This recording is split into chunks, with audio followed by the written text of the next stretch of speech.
ನಮಸ್ಕಾರ ಸ್ನೇಹಿತರೆ, ನಾನು ರಾಜು ಅಷ್ಟೇ. ನೀವು ನೋಡ್ತಿದ್ದೀರಾ centre point Kannada YouTube channel. BJP ಜೊತೆ ಮೈತ್ರಿ ಆಗಬೇಕಂದ್ರೆ ನಮಗೆ 100 ಸೀಟನ್ನು ಕೊಟ್ಟುಬಿಡಿ. ಇದು JDSನ ನಂಬರ್ 1 ಬೇಡಿಕೆ.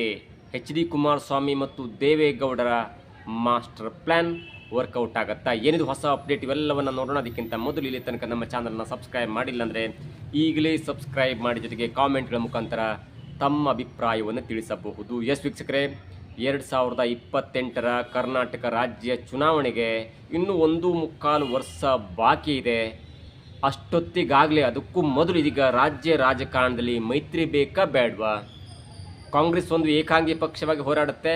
ಅದರ ಜೊತೆ BJP ಮತ್ತು JDS ನಡುವೆ ಹೊಂದಾಣಿಕೆ ಬೇಕಾ ಬೇಡವಾ? ಹೊಂದಾಣಿಕೆ ಆಗಬೇಕಂದ್ರೆ ಎಷ್ಟು ಸೀಟ್ ಬೇಕು, ಯಾರು ನಾಯಕರಾಗಬೇಕು, ಯಾರು ಮುಂದೆ ಚುನಾವಣೆಯನ್ನು ಲೀಡಾಗಿ ಎದುರಿಸಬೇಕು, ಯಾರು ಅವ್ರಿಗೆ ಬ್ಯಾಕಪ್ ಮಾಡಬೇಕು, ಎಲ್ಲವೂ ಕೂಡ ದೊಡ್ಡ ಚರ್ಚೆ ಆಗ್ತಿದೆ. ಸದ್ಯದ ಮಟ್ಟಿಗೆ ಕುಮಾರಸ್ವಾಮಿಯವರಿಗೆ ಎಲ್ಲ ಲಕ್ ಬರುವಂಥ ಸಾಧ್ಯತೆ ಇದೆ. ಕಾಂಗ್ರೆಸ್ ಏನಾದರೂ ಸ್ವಲ್ಪ ಡೌನ್ಫಾಲ್ ಆದರೆ ಅದು ಪರೋಕ್ಷವಾಗಿ ಕುಮಾರಸ್ವಾಮಿಯವರನ್ನ ಮುಖ್ಯಮಂತ್ರಿ ಪದವಿಗೆ, ಮುಖ್ಯಮಂತ್ರಿಯ ಪಟ್ಟಕ್ಕೆ 3ನೇ ಬಾರಿ ಕೂರಿಸಿದ್ರು ಕೂಡ ಅಚ್ಚರಿ ಇಲ್ಲ. ನಾವು ಮೊದಲು ಈ ಬೇಡಿಕೆಗಳು ಸ್ಟಾರ್ಟ್ ಆಗಲಿಕ್ಕೆ ಯಾಕೆ ಕಾರಣ ಎನ್ನುವುದನ್ನು ನೋಡ್ತಾ ಹೋಗೋಣ. ತದನಂತರ ಬೇಡಿಕೆಯನ್ನು ಯಾವೆಲ್ಲ ಪ್ಲಸ್ ಮೈನಸ್ ಇದೆ ಎನ್ನುವುದನ್ನು ಸಂಕ್ಷಿಪ್ತವಾಗಿ ಹೇಳ್ತೇನೆ. ಯಾಕೆ JDSನವರು ಸಡನ್ನಾಗಿ ಮುಂದೆ ಬಂದರು, ಅಥವಾ ಅದನ್ನು ಮೀಡಿಯಾದಲ್ಲಿ ಮಿನಿಸ್ಟ್ರಿಮಲ್ಲಿ ಪ್ಲಸ್ ಆಯಿತು ಅನ್ನೋದನ್ನು ನೋಡ್ತಾ ಹೋದರೆ, ಕುಮಾರಸ್ವಾಮಿಯವರು ಕೇಂದ್ರ ಸಚಿವರಾಗಿದ್ದರೂ ಕೂಡ ರಾಜ್ಯದಲ್ಲಿ ಅಚ್ಚುಕಟ್ಟಾಗಿ ಎಲ್ಲ ದಾಖಲಾತಿಗಳನ್ನ ಬೇರೆ ಬೇರೆ ಕಡೆಯಿಂದ ತರಿಸ್ಕೊಂಡು ರಾಜ್ಯ ಸರ್ಕಾರದ ವಿರುದ್ಧ ಕಳೆದ 6 ತಿಂಗಳಿಂದ ವಾಗ್ದಾಳಿಯನ್ನು ಮಾಡ್ತಾಯಿದ್ದಾರೆ, ಪ್ರತಿಭಟನೆಯನ್ನು ಕೂಡ ಮಾಡ್ತಾಯಿದ್ದಾರೆ. ಅದರಲ್ಲಿ ಮುಖ್ಯವಾಗಿ ನಮ್ಮ ಭೂಮಿ ನಮ್ಮ ಹಕ್ಕು ಎನ್ನುವಂಥ ಹೆಸರಿನಲ್ಲಿ ಬಿಡದಿ ಟೌನ್ಶಿಪ್ ಅಂದರೆ GBIT ವಿರುದ್ಧ ಹೋರಾಟ ಮಾಡ್ತಿದ್ದಾರೆ. ಈ ಹೋರಾಟದಲ್ಲಿ ಆ್ಯಕ್ಚುಲಿ 2006-2007ರಲ್ಲಿ ಕುಮಾರಸ್ವಾಮಿಯವರೇ ಸ್ಟಾರ್ಟ್ ಮಾಡಿದಂಥ ಒಂದು ಪ್ಲ್ಯಾನ್ ಆಗಿದ್ರು ಕೂಡ ಅದಾದ ನಂತರ ರೈತರ ಹೋರಾಟದಿಂದ ಅದನ್ನು ಕೈ ಬಿಟ್ಟಿದ್ರು. ಆದರೆ ಈ ರೆಡ್ ಝೋನನ್ನು ಯಾಕೆ ಇಟ್ಟರು ಅನ್ನೋದು ಕಾಂಗ್ರೆಸ್ನವರು ಮಾಡ್ತಿರುವಂಥ ಆರೋಪ. ಆ ಆರೋಪದ ನಡುವೆಯೂ ಕೂಡ ಕುಮಾರಸ್ವಾಮಿಯವರ ನೇತೃತ್ವದಿಂದ ಬೈರಮಂಗಲದಿಂದ ಬೆಂಗಳೂರು ತನಕ ಪಾದಯಾತ್ರೆ ಆಗಿರ್ಬೋದು, ಅಥವಾ ಅಲ್ಲಿಂದ ಒಂದು 9,000 ಎಕರೆ ಸರ್ಕಾರ ಪಡ್ಕೊಳ್ಳುತ್ತೆ ಅನ್ನುವಂಥ ಕಾರಣಕ್ಕಾಗಿ ಅಲ್ಲಿ ಹೋರಾಟ 515 ದಿನಗಳಿಂದ ರೈತರು ಹೋರಾಟ ನಡೆಸ್ತಿದ್ದಾರೆ. ಅದಕ್ಕೆ ಕುಮಾರಸ್ವಾಮಿ ಅವರು ಕೊಟ್ಟಂಥ ಬೆಂಬಲ ಮತ್ತು ಒಂದು ಹಂತಕ್ಕೆ HD ದೇವೇಗೌಡ ಅವರು ವಿಧಾನಸೌಧದ ಮುಂಭಾಗದಲ್ಲಿರುವಂಥ ಗಾಂಧಿ ಪ್ರತಿಮೆಯ ಮುಂದೆ ಬಂದು ಧರಣಿ ಮಾಡ್ತೀಯ ಅಂದಾಗ ಇದೇ DK ಶಿವಕುಮಾರ್ ಅವರು ಕ್ಯಾಬಿನೆಟ್ ಮೀಟಿಂಗನ್ನು ಕರೆದು 2-2.5 ತಿಂಗಳ ಕಾಲ ಅದನ್ನು ಹೋಲ್ಡರ್ ಇಡ್ತೇವೆ, ಒಂದು ಸಮಿತಿಯನ್ನು ಮಾಡ್ತೀವಿ ಅನ್ನುವಂಥ ಮಟ್ಟಿಗೆ ತಲೆಬಾಗಿದ್ರು. ಅಂದರೆ ಅದು JDSನ ಒಂದು ಮಟ್ಟಿನ ಯಶಸ್ಸು ಅಂತ ಹೇಳ್ಬೋದು. ಮುಂದೆ ಏನಾಗುತ್ತೆ ಅದು ಬೇರೆ ಪ್ರಶ್ನೆ. ಆದರೆ ಸರ್ಕಾರದ ವಿರುದ್ಧ ವಿರೋಧ ಪಕ್ಷಗಳು ಹೋರಾಟವನ್ನು ಮಾಡಲೇಬೇಕು. ಆ ಹೋರಾಟ ಮಾಡುವಾಗ JDS BJPಗಿಂತ ಒಂದು ಹಂತಕ್ಕೆ ಮುಂದಿದೆ. BJP ರಾಷ್ಟ್ರೀಯ ಪಕ್ಷ 224 ಕ್ಷೇತ್ರಗಳಲ್ಲೂ ನಿಲ್ಲಿಸಿದಂಥ 2023 ಕ್ಯಾಂಡಿಡೇಟ್ ನಿಲ್ಲಿಸಿದಂಥ ಒಂದು ಪಕ್ಷ. JDS ಅಷ್ಟಕ್ಕಷ್ಟೇ ಇತ್ತು, ಒಂದು 20 ಜನ ಗೆದ್ದಿದ್ರು. ಆದರೆ ಸದ್ಯದ ಮಟ್ಟಿಗೆ ತೂಕ ಹಾಕಿದಾಗ JDS ಮತ್ತು BJP ತೂಕ ಹಾಕಿದಾಗ ಎಲ್ಲೋ ಒಂದು ಕಡೆ BJPಗಿಂತ JDS ಒಂದು ಗುಂಜಿ ಮೇಲಿದೆ ಅಂತ ಹೇಳ್ಬೋದು. ಇನ್ನು ಎರಡನೇದಾಗಿ ಸಡನ್ ಆಗಿ ಇದು ಒಂದು ಉತ್ತಮ ಅಥವಾ ಇದು ಒಳ್ಳೆಯ ನಿರ್ಧಾರ ಅಂತ ಹೇಳ್ಬೋದು. ನೈಸ್ ರಸ್ತೆಯ ಟೋಲ್ ವಿಚಾರವಾಗಿ ಮತ್ತೆ ಕುಮಾರಸ್ವಾಮಿ ಅವರು ಧ್ವನಿ ಎತ್ತಿದ್ದಾರೆ, ಹೋರಾಟ ಮಾಡುವಂಥ ಎಚ್ಚರಿಕೆ ಕೊಟ್ಟಿದ್ದಾರೆ. ಮತ್ತು ಹೈಕೋರ್ಟ್ ನಿರ್ಧಾರ ಏನಿತ್ತು, ಈಗ ಏನಾಗ್ತಿದೆ, ಟೋಲ್ ಸಂಗ್ರಹದ ವಿರುದ್ಧ ಹೈಕೋರ್ಟ್ ಕೂಡ ಹೇಳಿತು, ಇಲ್ಲ ಆದಷ್ಟು ಟೋಲ್ ಸಂಗ್ರಹ ಆಗಿದೆ, ಸುಖ ಸುಮ್ಮನೆ ಜನರ ಒಂದು ಭೂಮಿಯನ್ನು ಒತ್ತುವರಿ ಮಾಡಿಕೊಂಡು ಏನೇನೋ ಮಾಡಲಾಗಿದೆ, ಹೀಗಾಗಿ ಟೋಲ್ ಸಂಗ್ರಹವನ್ನು ನಿಲ್ಲಿಸಿ ಎನ್ನುವಂಥ ಒಂದು ಆದೇಶವನ್ನು ಕೊಟ್ಟಿತ್ತು. ಆದೇಶವನ್ನು ಪಾಲಿಸದೆ ಸರ್ಕಾರ ಮತ್ತು ಈ ಕಂಪನಿಗಳು ಜನರಿಂದ ಟೋಲನ್ನು, ನೈಸ್ ರಸ್ತೆಯಲ್ಲಿ ಟೋಲನ್ನು ಸಂಗ್ರಹ ಮಾಡ್ತೀವಿ, ಕಾನೂನು ವಿರುದ್ಧವಾಗಿ ಟೋಲ್ ಸಂಗ್ರಹ ಮಾಡ್ತಿದೆ ಅನ್ನುವಂಥ ಆರೋಪವನ್ನು ನಿನ್ನೆ ಮೊನ್ನೆಯಿಂದ ಭರ್ಜರಿಯಾಗಿ ಮಾಡ್ತಿದ್ದಾರೆ. ಇದು ಕೂಡ BJPಗೆ ಕಂಪೇರ್ ಮಾಡಿದ್ರೆ JDS ಒಂದು ಗುಂಜಿ ಅಂತಾರಲ್ಲ, 1 ಗ್ರಾಮರು ಜಾಸ್ತಿ ಆಗತ್ತೆ. ಹಂಗಂತ BJP ಸುಖ ಸುಮ್ಮನೆ ಕೂತ್ಕೊಳ್ಳೋಂಥ ಪಕ್ಷ ಅಲ್ಲ. ಅದಕ್ಕೆ ಬೇರೆ ಬೇರೆ ಅದನ್ನ ಟ್ಯಾಕ್ಟಿಕ್ಸ್ ಇದೆ. ಅವರು ಹೋರಾಟ ಮಾಡ್ತಾರೆ, ಬಿಡ್ತಾರೆ. ಆದರೆ ಅದಕ್ಕೊಂದು ಅಜೆಂಡಾ ಮುಖಾಂತರ ಅದನ್ನೇ ಇಟ್ಕೊಂಡು BJP ಹೋರಾಟ ಮಾಡ್ತಾರೆ. ಮೂರನೇದಾಗಿ SIR ಅಂದ್ಕೊಳ್ಳೋದು ಇಡೀ ನಮ್ಮ ರಾಜ್ಯದ ಒಂದು ಹೋರಾಟದ ಪ್ರತೀಕ. ಅಥವಾ ಯಾರು ಇರಬೇಕು ಯಾರು ಬೇಡ, ಒಂದು ಚುನಾವಣೆಯನ್ನು ನಿಷ್ಪಕ್ಷಪಾತವಾಗಿ ನಡೆಸಿದರೆ ಮುಂದಿನ ರಾಜಕಾರಣಿ, ಮುಂದೆ ಬರೋ ಸರ್ಕಾರ ಕೂಡ ನಿಷ್ಪಕ್ಷಪಾತವಾಗಿರುತ್ತೆ. ಯಾರೋ ಡಮ್ಮಿ ಓಟ್ ಹಾಕ್ತಾರೆ, ಯಾರೋ ಹಾಗೆ ಅಂತ ಆಪಾದನೆ ಸಾವಿರಾರಿದೆ. ಆ ನಿಟ್ಟಿನಲ್ಲಿ ಕೇಂದ್ರ ಸರ್ಕಾರದ ಸ್ಪೆಷಲ್ ಇಂಟೆನ್ಸಿವ್ ರಿವಿಷನ್ ಎನ್ನುವಂಥ ಹೆಸರಿನಲ್ಲಿ ಕೇಂದ್ರ ಚುನಾವಣಾ ಆಯೋಗ ರಾಜ್ಯದಲ್ಲಿ ಮಾಡ್ತಿರುವಂಥ ಈ SIRನಲ್ಲಿ ರಾಜ್ಯದ ಅಧಿಕಾರಿಗಳು, ರಾಜ್ಯದ ನಾಯಕರ ಒಂದು ಮೂಗಿನ ನೇರಕ್ಕೆ ಮಾಡ್ತಾ ಇದ್ದಾರೆ. ರಾಜಕೀಯ ನಾಯಕರ ಒಂದು ಒತ್ತಡದ ಮೇರೆಗೆ BLOಗಳು ಎಲ್ಲೆಲ್ಲೂ ಮಾಡ್ತಾರೆ, ಸಾಮೂಹಿಕವಾಗಿ SIR ಮಾಡ್ತಾರೆ ಅನ್ನುವಂಥ ವಿಡಿಯೋವನ್ನು ಬಿಟ್ಟಂಥವರು ಅಥವಾ ಅದನ್ನು ಸ್ಕ್ಯಾಮ್ ರೀತಿಯಲ್ಲಿ ತೋರಿಸಿದಂಥವ್ರು ಇದೆ ಕುಮಾರಸ್ವಾಮಿಯವರು. ಜೊತೆಗೆ ಕುಮಾರಸ್ವಾಮಿಯವರು ಯಾವ ಲೆವೆಲ್ಗೆ ಹಾವು ಮಾಡೋದಂದರೆ ರಾಜ್ಯ ಚುನಾವಣಾ ಆಯೋಗಕ್ಕೂ ಕಂಪ್ಲೇಂಟ್ ಕೊಟ್ಟರು, ಜೊತೆಗೆ ಕೇಂದ್ರ ಸರ್ಕಾರಕ್ಕೂ ತಮ್ಮ ನಿಯೋಗದಿಂದ ಕೇಂದ್ರ ಚುನಾವಣಾ ಆಯೋಗ ಕೂಡ ಕಂಪ್ಲೇಂಟನ್ನು ಕೊಟ್ಟರು ಮತ್ತು ರಾಜ್ಯ ಮತ್ತು ಕೇಂದ್ರ ಚುನಾವಣಾ ಆಯೋಗ ಅದರಿಗೆ ಎಚ್ಚೆತ್ತುಕೊಂಡು ಇಲ್ಲ ಹಾಗೆ ಮಾಡಲಿಕ್ಕಾಗಲ್ಲ, ಅದು ತಪ್ಪು, ಅದನ್ನು ನಾವು ರಿವಿಷನ್ ಮಾಡ್ತೇವೆ, ಜೊತೆಗೆ ಹಾಗೆಲ್ಲ ಮಾಡಲಿಕ್ಕಾಗಲ್ಲ, ನಾವು ಅದನ್ನು ಡಾಕ್ಯುಮೆಂಟ್ಸನ್ನು ಪರಿಶೀಲನೆ ಮಾಡ್ತೀವಿ ಅನ್ನೋಂಥ ಮಾತನ್ನು ಹೇಳಿ ಹೋರಾಟವನ್ನು ಮಾಡಿದ್ರು. ಹೋರಾಟ ಮಾಡಬೇಕು, ಅದು ಎಲ್ಲಿಗೆ ಹೋಗುತ್ತೆ ಅನ್ನೋಕ್ಕಿಂತ ಹೋರಾಟ ಇರಲೇಬೇಕು, ಇಲ್ಲಾಂದರೆ ರಾಜ್ಯ ಸರ್ಕಾರ ಅಥವಾ ಆಡಳಿತದಲ್ಲಿರುವಂಥ ಪಕ್ಷ ಏನು ಬೇಕಾದ್ರೂ ಮಾಡುವಂಥ ಸಾಧ್ಯತೆ ಇದೆ. ಈ ನಿಟ್ಟಿನಲ್ಲೂ ಕೂಡ ಹೋರಾಟ ಮಾಡಿದಂಥ JDSಗೆ ಸಪೋರ್ಟ್ ಮಾಡಿದರೆ ಹೊರತು ಇದು ತಮ್ಮ ಹೋರಾಟ ಎನ್ನುವಂಥ ದೃಷ್ಟಿಯಲ್ಲಿ BJPಯವರು ಇದರ ಪಾಲನ್ನು ಕಸ್ಕೊಳ್ಳಿಕ್ಕಾಗಿಲ್ಲ. ಯಾಕಂದರೆ ಇದನ್ನು ಸ್ಟಾರ್ಟ್ ಮಾಡಿದಂಥವ್ರು ಇದೇ JDS ನಾಯಕರಾದಂಥ ಕುಮಾರಸ್ವಾಮಿಯವರು. ಜೊತೆಗೆ ಸರ್ಕಾರ ಹೇಳಿತು ಬಿ ಖಾತೆಯಿಂದ ಎ ಖಾತೆಗೆ ನಿಮ್ಗೆ ಉಚಿತವಾಗಿ ಅದನ್ನು ಖಾತೆಯನ್ನು ಕನ್ವರ್ಟ್ ಮಾಡ್ತೀವಿ, ಖಾತಾವನ್ನು ಕನ್ವರ್ಟ್ ಮಾಡ್ತೀವಿ, ಜಾಗದ ಖಾತೆ ಅನ್ನುವಂಥ ಮಾತನ್ನು ಹೇಳಿತ್ತು. ಆದರೆ ಇಲ್ಲಿ ಆಗ್ತಾ ಇರುವಂಥದ್ದು ಬಿ ಖಾತಾದಿಂದ ಎ ಖಾತಾ ಮಾಡುವಾಗ ಪರಿವರ್ತನೆ ಹೆಸರಿನಲ್ಲಿ ತೆರಿಗೆ ವಿರುದ್ಧ ಅಧಿಕ ಸಂಗ್ರಹ ಮಾಡ್ತಾ ಇದ್ದಾರೆ. ಸುಖ ಸುಮ್ಮನೆ ಹೇಳಿದ್ರು ಇಲ್ಲ ನಿಮಗೆ ಉಚಿತವಾಗಿ ಮಾಡ್ಕೊಳ್ತೇನೆ ಅನ್ನುವಂಥ ಮಾಡಿ ಕೊಡ್ತೇವೆ ಅನ್ನುವಂಥ ಆಸೆಯನ್ನು ಹುಟ್ಟಿಸಿದ್ರು. ಆದರೆ ಬ್ರೋಕರ್ಗಳು ಅವರು ಇವರೆಲ್ಲ ಸೇರಿ ಲಕ್ಷಾಂತರ ರೂಪಾಯಿಯನ್ನು ಹಣ ದೋಚಲಿಕ್ಕೆ ಮಾಡಿದ್ರು. ಹಾಗಾಗಿ ಈ ಒಂದು ವ್ಯವಸ್ಥೆಯನ್ನು ದಿವಾಳಿತನದ ಲೂಟಿ ಎನ್ನುವಂಥ ಹೆಸರಿನಲ್ಲಿ ಕುಮಾರಸ್ವಾಮಿ ಅವರು ಅದನ್ನು ವಾಗ್ದಾಳಿ ಮಾಡಿದ್ರು. ಇದು ಕೂಡ ಕುಮಾರಸ್ವಾಮಿ ಅವರ ಒಂದು ಹೋರಾಟ ಅಂತ ಹೇಳ್ಬೋದು. ಜೊತೆಗೆ ಮೂಡ ಹಗರಣ, ವಾಲ್ಮೀಕಿ ಹಗರಣ ಇದೆಯಲ್ಲ, ಅದರಲ್ಲೂ ಕೂಡ BJP ಜೊತೆಗೆ ಹೋರಾಟ ಮಾಡಿದಂಥವ್ರು ಇದೇ JDS ನಾಯಕರಂತ ಕುಮಾರಸ್ವಾಮಿಯವರು. ಜೊತೆಗೆ ಗ್ಯಾರಂಟಿಗಳ ವೈಫಲ್ಯದ ಕುರಿತು ಹೋರಾಟ ಮಾಡಿದರೆ, ನಾನು ಯಾಕೆ ಹೋರಾಟ ಅಂದರೆ BJPಯೂ ಮಾಡಿದೆ, ಆದರೆ JDS ಮಾಡಿದಷ್ಟು ತೂಕದಲ್ಲಿ BJP ಮಾಡಿಲ್ಲ. ಹೀಗಾಗಿ ಎಲ್ಲೋ ಒಂದು ಕಡೆ 19 MLA ಅಥವಾ 62 MLA ಅನ್ನೋದನ್ನು ಬಿಟ್ಬಿಟ್ರೆ ಈ ಎರಡೂ ಪಕ್ಷಗಳು ಸಮವಾಗಿ ತೂಗ್ತಾ ಇದೆ. ಸದ್ಯದ ಮಟ್ಟಿಗೆ BJPಯಲ್ಲಿ ಅಂದರೆ ಸ್ವಲ್ಪ ಜಗಳ, ಭಿನ್ನಮತ ಎಲ್ಲ ಇರುವ ಕಾರಣಕ್ಕಾಗಿ ಸದ್ಯದ ಮಟ್ಟಿಗೆ JDS ಒಂದು ಹಂತಕ್ಕೆ ಈ ಹೋರಾಟದಲ್ಲಿ ಅಥವಾ ಸರ್ಕಾರದ ವಿರುದ್ಧ ಹೋರಾಟದಲ್ಲಿ ಒಂದು ಹಂತಕ್ಕೆ ಮುಂಚೂಣಿಯಲ್ಲಿದೆ. ಈ ಎಲ್ಲ ಕಾರಣದಿಂದಾಗಿ JDSನ ನಾಯಕರು ಹೇಳ್ತಾ ಇದ್ದಾರೆ, ಇಲ್ಲ ನಮಗೆ JDSನ ಟಿಕೆಟ್ ಬೇಕು, ನಾನು ಕ್ಷೇತ್ರದಲ್ಲಿ ಕೆಲಸ ಮಾಡ್ತೇನೆ, ನನಗೆ ಟಿಕೆಟ್ ಬೇಕು, ನನಗೆ ಟಿಕೆಟ್ ಕೊಡಿ, ನಾನು ಉತ್ತಮವಾಗಿ ಕೆಲಸ ಮಾಡ್ತೇನೆ ಮತ್ತು ಪ್ರಚಾರ ಮಾಡ್ತೇನೆ ಅನ್ನುವಂಥ ದುಂಬಾಲು ಬಿದ್ದಾಗ ಕುಮಾರಸ್ವಾಮಿ ಅವರಿಗೆ ಈಗ ಸಂಕಟ ಬಂದಿದೆ. ಒಂದು ಕಡೆ ಮೈತ್ರಿ ಧರ್ಮವನ್ನು ಮುಡ್ಕೊಳ್ಬೇಕಾ, ಕೇಂದ್ರದಲ್ಲಿ ಮಂತ್ರಿ ಆಗಿದ್ದಾರೆ, ಅವ್ರು ಹೇಳ್ತಾ ಇದ್ದಾರೆ ಇಲ್ಲ ನಾನು ಕೇಂದ್ರ ಮಂತ್ರಿ ಅಷ್ಟು ಇಂಟ್ರೆಸ್ಟ್ ಇಲ್ಲ, ನಾನು ರಾಜ್ಯಕ್ಕೆ ಬರ್ತೇನೆ ಅನ್ನುವಂಥ ಮಾತನ್ನು ಹೇಳ್ತಾ ಇದ್ದಾರೆ. ಕೇಂದ್ರದಲ್ಲಿ ಮಂತ್ರಿ ಆಗಿದ್ದಾರೆ, ಮೈತ್ರಿ ಧರ್ಮ ಇದೆ.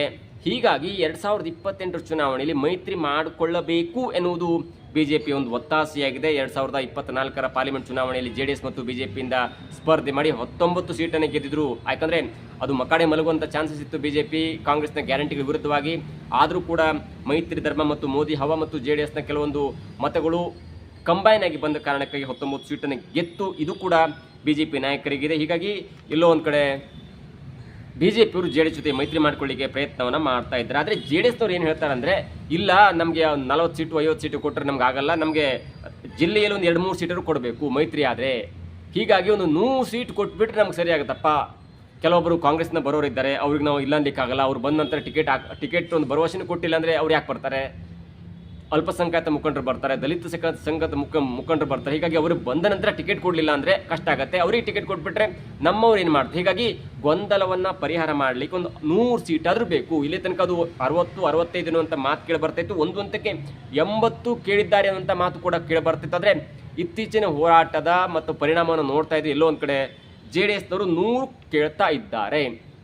ನಿಮಗೊಂದು ಎಕ್ಸಾಂಪಲ್ ಹೇಳ್ತೇನೆ. ಉತ್ತರ ಕನ್ನಡ ವಿಭಾಗಕ್ಕೆ ಬಂದಾಗ ಉತ್ತರ ಕನ್ನಡದಲ್ಲಿ ಕುಮಟಾ ಕ್ಷೇತ್ರದಲ್ಲಿ ದಿನಕರ್ ಶೆಟ್ಟಿ ಅವರ ವಿರುದ್ಧ ಕೇವಲ 676 ಮತಗಳಿಂದ ಗೆದ್ದಂಥ ಸೂರಜ್ ಸೋನಿ ಅವರು JDSನ ಜಿಲ್ಲಾ ಘಟಕದ ಅಧ್ಯಕ್ಷರಾಗಿದ್ದಾರೆ. ಅವರಿಗೆ ಟಿಕೆಟ್ ಬೇಕೇ ಬೇಕು ಮತ್ತು ಈ ಸಲ ನಿಂತರೆ ಗೆಲ್ಲುವಂಥ ಚಾನ್ಸಸ್ ಇರುತ್ತೆ. ಆದರೆ ಮೈತ್ರಿ ಆಗಿಬಿಟ್ರೆ ಸದ್ಯ ಇರುವಂಥ MLA ಆಗಿರುವಂಥ ದಿನಕರ್ ಶೆಟ್ಟಿಗೆ ಟಿಕೆಟ್ ಕೊಡಬೇಕಾಗತ್ತೆ. ಹಾಗಾದರೆ ಇರೋದು 1 ಅಥವಾ 2 ಜಾಗದಲ್ಲಿ ಉತ್ತರ ಕನ್ನಡ ವಿಭಾಗ JDS ಸ್ಟ್ರಾಂಗ್ ಇದೆ, ಅಲ್ಲೂ ಕೊಟ್ಟಿಲ್ಲ ಅಂದರೆ ಮತ್ತೆ ಎಲ್ಲಿ ಕೊಡಲಿಕ್ಕಾಗತ್ತೆ? ಕೇವಲ ಮಂಡ್ಯ, ಮೈಸೂರಿನಲ್ಲೂ ಸ್ವಲ್ಪ ಕಡಿಮೆ ಇದೆ, ಮಂಡ್ಯ, ಹಾಸನ ಮತ್ತು ತುಮಕೂರಲ್ಲಿ ಮಾತ್ರ ಸ್ಪರ್ಧೆ ಮಾಡಬೇಕಾಗುತ್ತೆ. ಅಲ್ಲಿ ಸ್ಪರ್ಧೆ ಮಾಡಿದಾಗ ಎಷ್ಟು, ಅಥವಾ ಕೋಲಾರ, ಚಿಕ್ಕಬಳ್ಳಾಪುರ ಕ್ಷೇತ್ರದಲ್ಲಿ ಎಷ್ಟು ಬರ್ಬೋದು ಎನ್ನುವಂಥ ಲೆಕ್ಕಾಚಾರದಲ್ಲಿ 100 ಟಿಕೆಟನ್ನು ಕೇಳ್ತಾ ಇದ್ದಾರೆ. ನಾವು ನಿಮಗೆ ಸಪೋರ್ಟ್ ಮಾಡ್ತೇವೆ, ನೀವು ಕೂಡ ನಮಗೆ ಸಪೋರ್ಟ್ ಮಾಡಬೇಕು. ಮೈತ್ರಿ ಆದಾಗ ಕುಮಾರಸ್ವಾಮಿಯವರು BJP ಸಪೋರ್ಟ್ ಮಾಡ್ತಾರೆ, BJPಯ ನಾಯಕರು BJP ಮತವನ್ನು JDSಗೆ ಹಾಕಬೇಕು ಎನ್ನುವಂಥ ಒಂದು ಒತ್ತಾಸೆ JDSನ ಕಾರ್ಯಕರ್ತರು ಮಾಡ್ತಾ ಇದ್ದಾರೆ. ಇದಕ್ಕೆ ಒಂದು ಸ್ವಲ್ಪ ಕಾರಣ ಹೇಳ್ತೇನೆ, ತುಂಬ ಇಂಟ್ರೆಸ್ಟಿಂಗ್ ಆಗಿದೆ. ಯಾಕೆ ಬಿ ಜೆ ಪಿಯವರು ಏಕಾಂಗಿ ಹೋರಾಟ ಮಾಡಬೇಕಿತ್ತು, ಇಲ್ಲ ನಾವು ಜೆ ಡಿ ಎಸ್ಸನ್ನು ತೊರೆದು ಏಕಾಂಗಿ ಹೋರಾಟ ಮಾಡ್ತೇನೆ ಅನ್ನುವಂಥ ಮಾತನ್ನು ಯಡಿಯೂರಪ್ಪನವರು ಹೇಳಿದ್ದಂತೆ. ಬೇಡ, ಯಾಕಂದರೆ ಚುನಾವಣೆ ನಂತರ ಬೇಕಾದ್ರೆ ಮೈತ್ರಿ ಮಾಡ್ಕೊಳ್ಳೋಣ, ಆದರೆ ಚುನಾವಣೆಯಲ್ಲಿ ನಾವು ಏಕಾಂಗಿ ಸ್ಪರ್ಧೆ ಮಾಡುವ, ಒಂದು ಕಡೆ ಕಾಂಗ್ರೆಸ್ ಮಾಡಲಿ, ಒಂದು ಕಡೆ ಬಿ ಜೆ ಪಿ ಮಾಡಲಿ, ಒಂದು ಕಡೆ ಜೆ ಡಿ ಎಸ್ ಮಾಡಲಿ, ಏನಾದರೂ ಹೆಚ್ಚು ಕಡಿಮೆ ಆದರೆ ಆಮೇಲೆ ಮೈತ್ರಿ ಮಾಡ್ಕೊಳ್ಳುವೆ ಅನ್ನುವಂಥ ಮಾತನ್ನು ಹೇಳಿದ್ರಂತೆ. ನಾವು 150 ಸೀಟನ್ನು ಬರ್ತೇವೆ ಅನ್ನುವಂಥ ಕಾನ್ಫಿಡೆನ್ಸ್ ಇತ್ತು. ಆದರೆ ಅವರ ಕಾನ್ಫಿಡೆನ್ಸಿಗೆ ಈ ಮೊಳೆ ಹೊಡೆದಂತಾರಲ್ಲ, ಅಥವಾ ಈ ಸುತ್ತಿಗೆ ಬಿದ್ದದ್ದೇ ಕಾಂಗ್ರೆಸ್ ಪರವಾಗಿ ಬಿ ಜೆ ಪಿಯ ಕ್ರಾಸ್ ವೋಟ್ ಮಾಡಿದ್ದು. ಜೆ ಡಿ ಎಸ್ನವ್ರು ಕ್ರಾಸ್ ವೋಟ್ ಮಾಡ್ಬೋದಿತ್ತು, ಅವ್ರು ಬರ್ತಾರೆ ಹೋಗ್ತಾರೆ, ಅಂದರೆ ಕೆಲವೊಂದು ಭಿನ್ನಾಭಿಪ್ರಾಯ ಇರುವಂಥ ಎಮ್ ಎಲ್ ಎಗಳು ಕ್ರಾಸ್ ವೋಟ್ ಮಾಡ್ತಾರೆ. ಆದರೆ ಬಿ ಜೆ ಪಿ ಸೈದ್ಧಾಂತಿಕ ವಿರೋಧಿಯಾಗಿರುವಂಥ ಬಿ ಜೆ ಪಿ ಕಾಂಗ್ರೆಸ್ಗೆ ಮತ ಹಾಕತ್ತಂದರೆ ಭಾರತದಲ್ಲಿ ಸಿದ್ಧಾಂತ ಎಲ್ಲಿ ಉಳಿತು? ಒಂದು ಬಿ ಜೆ ಪಿ ಸಿದ್ಧಾಂತ ಇದೆ, ಒಂದು ಕಾಂಗ್ರೆಸ್ ಸಿದ್ಧಾಂತ ಇದೆ. ಇಡೀ ದೇಶದಲ್ಲಿ ಕಾಂಗ್ರೆಸ್ ವಿರುದ್ಧವಾಗಿ ಭುಗಿಲೆದ್ದು ಇಡೀ 2/3 ಎಮ್ ಎಲ್ ಎಗಳು, ಎಂ ಪಿಗಳು ಎಲ್ಲ ಬಂದ್ಕೊಂಡು ಬಿ ಜೆ ಪಿಗೆ ಸೇರ್ತಾ ಇರುವಾಗ, ಕರ್ನಾಟಕದಲ್ಲಿ ಉಲ್ಟಾ ಬಿ ಜೆ ಪಿಯಿಂದ ಬೇಸತ್ತು 7 ಜನ ಎಮ್ ಎಲ್ ಎಗಳು ಕಾಂಗ್ರೆಸ್ ಪರ ವೋಟ್ ಹಾಕಿದ್ರಲ್ಲ. ಅದಾದ ನಂತರ ಎಲ್ಲೋ ಒಂದು ಕಡೆ ಬಿ ಜೆ ಪಿಗೆ ಸುತ್ತಿಗೆ ಇಟ್ಬಿತ್ತು. ಟೋಟಲಿ ಕೇಂದ್ರ ಹೈಕಮಾಂಡ್ ನಾಯಕರು ಬಿ ಜೆ ಪಿಯನ್ನು ಅರ್ಧಕ್ಕೆ ಕೈ ಬಿಟ್ಟರು. ಇರಲಿ, ಸದ್ಯದಲ್ಲಿ ನಾಯಕತ್ವ ಯಾರಿಗಿದೆ ಅವರೆಲ್ಲ ಇದ್ಬಿಡಲಿ, ಮುಂದಿನ ನಾವು ನಿರ್ಧಾರವನ್ನು ನಾವು ಮಾಡ್ತೀವಿ ಅನ್ನೋ ಕಾರಣಕ್ಕಾಗಿ ಎಲ್ಲ ಮೀಟಿಂಗ್ ಕೂಡ ಇದೆ ಕುಮಾರಸ್ವಾಮಿ ಅವರು ಜೊತೆ ಅಮಿತ್ ಶಾ ಅವರು ಮಾಡಿದ್ರು. ಒಂದು ಕಾರಣ MLC ಚುನಾವಣೆಯಲ್ಲಿ ಬಿ ಜೆ ಪಿಯಿಂದ ಕ್ರಾಸ್ ವೋಟಿಂಗ್ ಆಗಿದ್ದು ದೊಡ್ಡ ಹೊಡೆತ, ಜೊತೆಗೆ ಕರ್ನಾಟಕದಲ್ಲಿ ಬಿ ಜೆ ಪಿಯಲ್ಲಿ ನಾಯಕತ್ವದ ಕೊರತೆ, ಒಬ್ಬರಿಗೊಬ್ಬರು ಕಂಡ್ರೆ ಆಗ್ತಿಲ್ಲ, ಎಲ್ಲರೂ ಕೂಡ ಹೋಗ್ತಾರೆ. ಕುಮಾರಸ್ವಾಮಿ ಅವ್ರ ಜೊತೆ ಅಶೋಕ್ ಚೆನ್ನಾಗಿದ್ದಾರೆ, ಕುಮಾರಸ್ವಾಮಿ ಜೊತೆ ವಿಜೇಂದ್ರ ಚೆನ್ನಾಗಿದ್ದಾರೆ, ವಿಜೇಂದ್ರ ಜೊತೆ ನಿಖಿಲ್ ಚೆನ್ನಾಗಿದ್ದಾರೆ. ಆದರೆ ಅವರ ಪಕ್ಷದಲ್ಲಿ ಯಾರ ಜೊತೆ ಯಾರು ಚೆನ್ನಾಗಿಲ್ಲ. ಅವ್ರ ಕಂಡ್ರೆ ಇವ್ರಿಗಾಗಲ್ಲ, ಇವ್ರ ಕಂಡ್ರೆ ಅವ್ರಿಗಾಗಲ್ಲ, ಟೋಟಲಿ ಒಬ್ರು ಕಂಡ್ರೆ ಒಬ್ರಿಗಾಗಲ್ಲ ಅನ್ನುವಂಥ ಸ್ಥಿತಿ ಇದೆಲ್ಲ.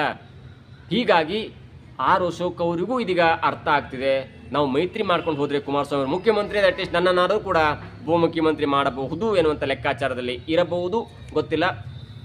ಮುಖ್ಯಮಂತ್ರಿ ಆಗಬೇಕೆನ್ನುವಂಥ ಆಸಿದ್ದಂಥ ಅಶೋಕ್ ಅವರು ಬೆಂಡ್ ಆದ್ರೆ ಗೊತ್ತಿಲ್ಲ. ಜೊತೆಗೆ ಸಿದ್ದರಾಮಯ್ಯನವರ ರಾಜೀನಾಮೆ ಬಿ ಜೆ ಪಿ ಹೊಡ್ತಾ ಕೊಟ್ಬಿಟ್ಟಿದೆ. ಆ್ಯಕ್ಚುಲಿ ಹೊಡ್ತಾ ಕೊಟ್ಟಿದ್ದು ಸಿದ್ದರಾಮಯ್ಯನವರ ರಾಜೀನಾಮೆ. ಸಿದ್ದರಾಮಯ್ಯನವರು ಇದ್ದರೆ 2013 ಆಯ್ತಲ್ಲ, 2013ರಿಂದ 2018 ತನಕ ಸಿದ್ದರಾಮಯ್ಯ ಇದ್ದರು ಮತ್ತು ಸೈದ್ಧಾಂತಿಕವಾಗಿ ಅವರನ್ನು ವಿರೋಧ ಮಾಡಿ 2018ರಲ್ಲಿ ದೊಡ್ಡ ಪಕ್ಷವಾಗಿ ಬಂದಿದ್ದು ಬಿ ಜೆ ಪಿ. ಆದರೆ ಈಗ ಸಿದ್ದರಾಮಯ್ಯನವರು ರಾಜೀನಾಮೆ ಕೊಟ್ಟ ನಂತರ ಎಲ್ಲೋ ಒಂದು ಕಡೆ ಬಿ ಜೆ ಪಿ ಹಿಗ್ತಾ ಇತ್ತು. 150 ಸೀಟ್ ಬರ್ಬೋದು, 160 ಬರ್ಬೋದು, ದಲಿತ ಅಹಿಂದ ಮತಗಳು ನಮ್ಮ ಬರುತ್ತೆ ಅನ್ನುವಂಥ ಕಾರಣ ಇತ್ತಲ್ಲ, ಆ ಹಿಂದ ಮತಗಳು ಬಿ ಜೆ ಪಿಯ ಬದಲು ಜೆ ಡಿ ಎಸ್ಗೆ ಹೋಗುವಂಥ ಸಾಧ್ಯತೆ ಇದೆ. ಜೊತೆಗೆ ಬಿ ಜೆ ಪಿ ನಾಯಕರು ಕೂಡ ಸಿದ್ದರಾಮಯ್ಯನವರು ಸೈದ್ಧಾಂತಿಕ ವಿರೋಧ ಮಾಡುವಂತಹ ಸಾಧ್ಯತೆ ಇತ್ತು. ಆದರೆ ಈಗ ಇರುವಂಥ ಡಿ ಕೆ ಶಿವಕುಮಾರ್ ಮುಖ್ಯಮಂತ್ರಿನ ಸೈದ್ಧಾಂತಿಕವಾಗಿ ವಿರೋಧ ಮಾಡಲಿಕ್ಕೆ ಸಾಧ್ಯನೇ ಇಲ್ಲ. ಯಾಕಂದರೆ ಬಿ ಜೆ ಪಿಯವರು ತೋರಿಸ್ಲಿಕ್ಕೆ ಪೂಜೆ ಮಾಡ್ತಾರೋ ದೇವ್ರ ಭಕ್ತರು ಗೊತ್ತಿಲ್ಲ. ಆದರೆ ಯಾವುದೇ ಪೂಜೆ ಪುನಸ್ಕಾರ ಇಲ್ಲದೆ, ಹಿಂದುತ್ವದ ಒಂದು ಮೂಲ ಇಲ್ಲದೆ ಡಿ ಕೆ ಶಿವಕುಮಾರ್ ಅವರು ಒಂದು ಹೆಜ್ಜೆಯನ್ನು ಕೊಡಿಲ್ಲ. ಅಷ್ಟರ ಮಟ್ಟಿಗೆ ಕರ್ನಾಟಕದಲ್ಲಿ ಬಿ ಜೆ ಪಿಗಿಂತ ಅತ್ಯಂತ ಉತ್ತಮವಾದಂಥ, ನಿಷ್ಕೃಷ್ಟವಾದಂಥ ಅಥವಾ ಅತ್ಯಂತ ಒಳ್ಳೆಯ ಹಿಂದೂ ಅಂತ ಹೇಳ್ಬೋದು. ಹೀಗಾಗಿ ಯಾವ ಹಿಂದುತ್ವದ ಅಜೆಂಡವನ್ನು ಇಟ್ಕೊಂಡು ಡಿ ಕೆ ಶಿವಕುಮಾರ್ ಅವರನ್ನು ಬಿ ಜೆ ಪಿಯವರು ಸೈದ್ಧಾಂತಿಕವಾಗಿ ವಿರೋಧ ಮಾಡಲಿಕ್ಕೆ ಇದು ಕೂಡ ಒಂದು ಹಂತಕ್ಕೆ ಬಿ ಜೆ ಪಿ ಹೊಡ್ತಾ ಇತ್ತು. ಸಿದ್ದರಾಮಯ್ಯ ಇದ್ಬಿಟ್ರೆ ಹಂಗೆ ಹಿಂಗೆ ಅದು ಇದು ಅಲ್ಪಸಂಖ್ಯಾತರ ಓಲೈಕೆ, ಮುಸ್ಲಿಂ ಹಂಗೆ ಹಿಂಗೆ ಟೋಪಿ ಏನೇನೋ ಅಂದ್ಕೊಂಡು ವಿರೋಧ ಮಾಡ್ಬೋದಿತ್ತು ಮತ್ತು ಹಿಂದೂ ಕಾರ್ಯಕರ್ತನ ಸ್ವಲ್ಪ ಒಗ್ಗಟ್ಟನ್ನು ಮಾಡ್ಬೋದಿತ್ತು. ಜೊತೆಗೆ ಬಿ ಜೆ ಪಿಯಲ್ಲಿ ಒಣ ಬಡಿದಾಟ ಇದೆಯಲ್ಲ, ಅದು ಹೇಳಿದ್ನಲ್ಲ, ಒಬ್ರಿಗೊಬ್ರು ಕಂಡ್ರೆ ಆಗಲ್ಲ, ಟೋಟಲಿ ಯಾರಿಗೆ ಯಾರು ಕಂಡ್ರೂ ಆಗಲ್ಲ. ಜೊತೆಗೆ ಯಾವ ಲೆವೆಲಿಗೆ ಆಗಿದೆ ಅಂದರೆ ಒಂದು ಮಾತಿದೆ, ಅದು ಜೋಕ್ ಅಲ್ಲ, ಜೋಕ್ ಆದರೂ ಕೂಡ ಸೀರಿಯಸ್. ಬಿ ಜೆ ಪಿ ಕಾರ್ಯಕರ್ತರಿಗೆ 6 ತಿಂಗಳ ರಜೆ ಘೋಷಣೆ ಮಾಡಲಾಗಿದೆ. ನಾವೆಲ್ಲ ಸರಿ ಮಾಡ್ಕೊಬಿಡ್ತೇವೆ, ನೀವು 6 ತಿಂಗಳು ನಮ್ಮ ಪಕ್ಷದ ಬಗ್ಗೆ, ನಮ್ಮ ನಾಯಕರ ಬಗ್ಗೆ ಮಾತಾಡಿ, ನೀವು ಆರಾಮಾಗಿ ಇದ್ಬಿಡಿ, ಓಡಾಡ್ಕೊಂಡು ನಿಮ್ಮ ಕೆಲಸ ಮಾಡ್ಕೊಂಡು ಇದ್ಬಿಡಿ, 6 ತಿಂಗಳ ನಂತರ ನಾವು ಸ್ಟಾರ್ಟ್ ಮಾಡುವ ಪಕ್ಷದ ಸಂಘಟನೆ ಅನ್ನುವಂಥ ಮಾತು ಕೇಳಿ ಬರ್ತಾ ಇದೆ. ಜೋಕು, ಆದರೆ ಅದು ಕೂಡ ಸೀರಿಯಸ್ ನೋಟಾಗಿ ಕನ್ವರ್ಟ್ ಆಗುತ್ತೆ. ಇನ್ನು ಜೆ ಡಿ ಎಸ್ ಯಾಕೆ 100 ಕೇಳ್ತಾ ಇದೆ, ಯಾಕೆ ಸಡನ್ನಾಗಿ ಇಷ್ಟು ಪೀಕ್ ಬಂತು ಅಂದರೆ, ಮೊದಲನೇದಾಗಿ ಬಿ ಜೆ ಪಿ ವೀಕ್ ಆಗಿದ್ದೇ ಜೆ ಡಿ ಎಸ್ಗೆ ಸ್ಟ್ರಾಂಗ್ ಆಗಲಿಕ್ಕೆ ಕಾರಣ ಆಯಿತು. ಜೊತೆಗೆ ಹೋರಾಟ ಮತ್ತು ವಿರೋಧ ಪಕ್ಷವಾಗಿ ಹೋರಾಟ ಮಾಡಬೇಕಾದಂತರೂ ಇದೇ ಆರೋಶಕರು ಹೋರಾಟನೇ ಮಾಡ್ತಿಲ್ಲ ಅನ್ನೋದಕ್ಕಿಂತ ಬಿಡಿ, ಅದ್ರ ಬಗ್ಗೆ ಜಾಸ್ತಿ ಮಾತಾಡಿ ಪ್ರಯೋಜನ ಇಲ್ಲ. ಯಾಕಂದರೆ ಅಧಿಕಾರದ ದೂರ ಇದ್ದಾರೆ, ಭಿನ್ನಮತ ಇದೆ.